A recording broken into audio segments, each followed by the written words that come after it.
नमस्कार, हिमाचल अभी.com का radio bulletin सुन रहे हैं आप और मैं हूं आपके साथ अवंतिका खत्री। बात करेंगे प्रदेश की बड़ी खबरों पर, लेकिन सबसे पहले नजर डालेंगे सुर्खियों पर। वीरभद्र सिंह के गढ़ में बोले जेपी नड्डा, कांग्रेस ने कुर्सी पर बैठकर सिर्फ किया राज।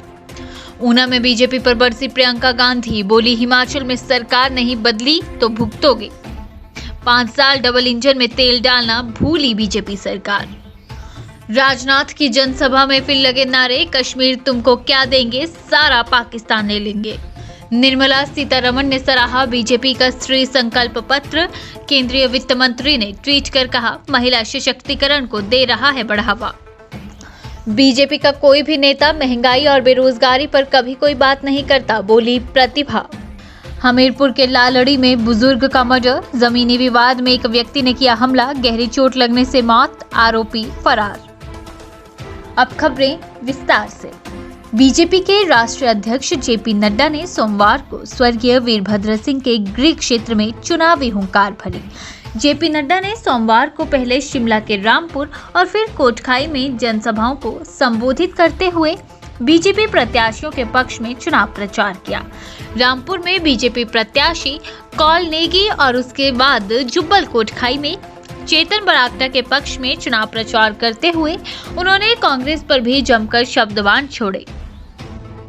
जेपी नड्डा ने कहा कि जिन लोगों ने कुछ काम नहीं किया वो हमेशा चुनाव को उलझाने का काम करते हैं, मतदाता को भटकाने का काम करते हैं और प्रजातंत्र की चलती हुई गाड़ी को अटकाने का काम करते हैं। कांग्रेस के लोगों ने पीएम की कुर्सी पर बैठकर देश पर राज किया, दुनिया में पहचान नहीं दिला पाए।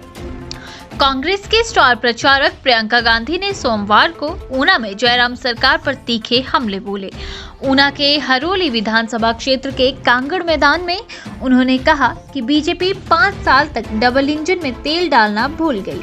जो तेल था उसे बड़े उद्योगपतियों को दे दिया। प्रियंका गांधी ने कहा कि 5 साल में सरकार नहीं बदली तो इसके परिणाम भुगतने पड़ेंगे। नेताओं को बार बार सत्ता मिलने से अहंकार बढ़ता है, इसलिए रिवाज बदलने की परंपरा जारी रहनी चाहिए।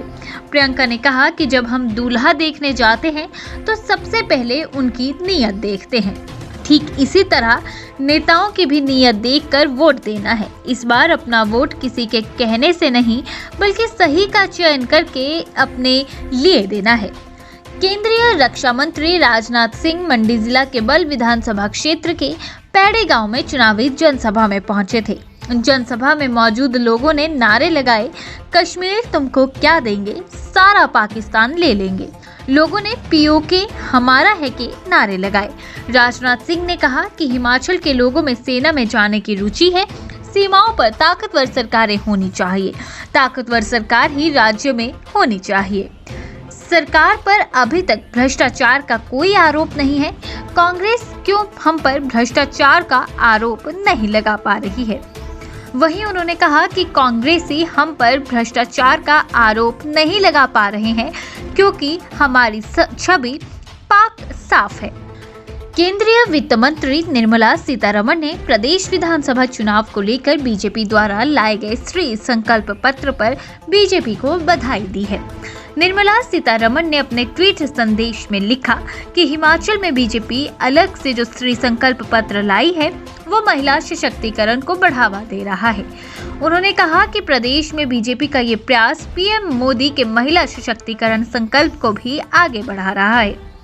इसके लिए उन्होंने प्रदेश बीजेपी को बधाई दी।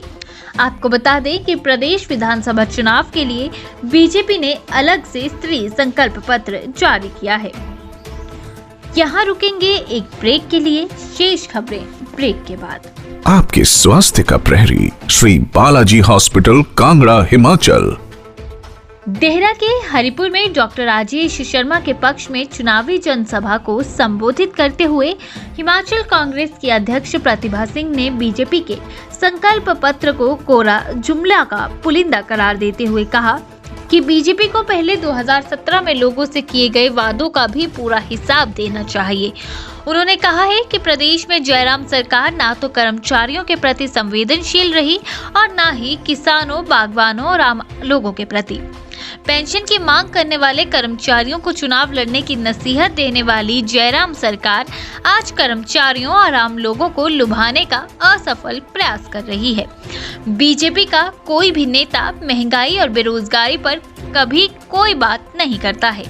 हिमाचल प्रदेश के हमीरपुर जिला मुख्यालय के वार्ड 11 दोसड़का लालड़ी में एक बुजुर्ग का मर्डर हुआ है। दो परिवारों के बीच आपसी जमीनी विवाद में झगड़ा इतना बढ़ गया कि एक व्यक्ति ने बुजुर्ग पर डंडों से हमला करके उसे लहूलुहान कर दिया। बीच बचाव में आई एक महिला भी चोटिल हुई है, लेकिन बुजुर्ग की गहरी चोटें लगने के कारण मौत हो गई। आरोपी का नाम गौरा बताया गया है, जो हमला करने के बाद मौके से फरार हो गया है। पुलिस ने टीम गठित करके उसकी तलाश शुरू कर दी है। रोशन लाल और उसके रिश्तेदार गोरा के बीच जमीन को लेकर आपसी विवाद चल रहा था। सोमवार सुबह करीब 11 बजे खेत में बिजाई का काम चल रहा था। इस दौरान जमीन को लेकर चल रहा विवाद बढ़ गया और मारपीट की नौबत आ गई। तो इन्हीं कुछ खबरों के साथ रेडियो बुलेटिन में फिलहाल के लिए बस इतना ही। नमस्कार।